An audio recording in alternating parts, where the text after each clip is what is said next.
इस फिल्म को रात में मत देखना वरना जरूर पछताओगे। मलेशिया में एक छोटा सा द्वीप है जो दूर से देखने पर इंसानी खोपड़ी जैसा लगता है। लोक कथाओं के अनुसार करीब 100 साल पहले उस द्वीप के सभी निवासी एक ही रात में रहस्यमय तरीके से गायब हो गए थे। तभी से कोई भी वहाँ जाने की हिम्मत नहीं करता। एक दिन कुछ युवाओं ने शर्त लगाई, अगर वे उस द्वीप पर एक रात गुजार ले तो उन्हें $5000 मिलेंगे। लेकिन उन्हें अंदाजा नहीं था कि उनके सामने कैसी भयावह रात आने वाली है। द्वीप पर पहुंचते ही एक लड़की एक सुंदर पक्षी से आकर्षित हो गई और उसे जंगल की ओर दौड़ते हुए पीछा करने लगी। उसकी सुरक्षा को लेकर चिंतित होकर बाकी दोस्त भी उसके पीछे पीछे जंगल के सबसे भीतर तक चले गए। वहाँ उन्होंने दूर से ही डरावना लगने वाला एक सुनसान गांव देखा। गांव के प्रवेश द्वार पर एक मोटी रस्सी बंधी थी, मानो लोगों को अंदर न जाने की चेतावनी दे रही हो। एक साहसी लड़के ने इन बातों पर यकीन नहीं किया और सीधे रस्सी खींच दी। जब कुछ नहीं हुआ तो बाकी लोग भी गांव के भीतर चले गए। लेकिन सबसे पीछे चल रही सोफिया को एक अजीब सी बेचैनी महसूस हो रही थी। वह हमेशा दूसरों से अलग थी और अजीब चीजों को महसूस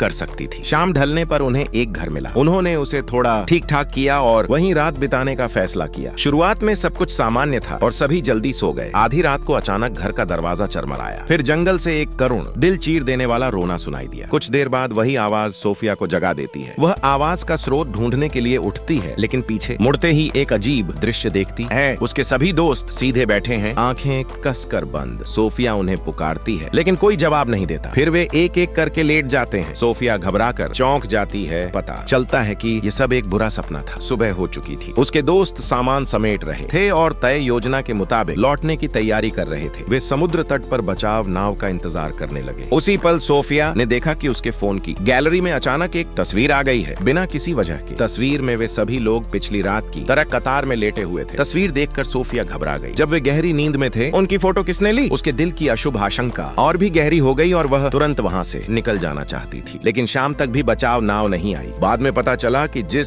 व्यक्ति से उन्होंने शर्त लगाई थी उसने जानबूझकर समय टाल दिया था ताकि वे एक और दिन द्वीप पर फंसे रहें। जब गाइड को यह पता चला तो उसका चेहरा उतर गया। उसने फोन किया लेकिन उससे संपर्क नहीं हो पाया। उसने जल्दी जल्दी संदेश भेजकर चेतावनी दी कि वे सुनसान गांव के पास न जाएं, मगर द्वीप पर नेटवर्क नहीं था, इसलिए गाइड के भेजे एक भी संदेश उन्हें नहीं मिले। नाव न आने की वजह से समूह को मजबूरन फिर से उसी सुनसान गांव में रात बिताने लौटना पड़ा, यह जाने बिना कि उस रात वे अपनी जिंदगी का सबसे डरावना अनुभव करने वाले हैं।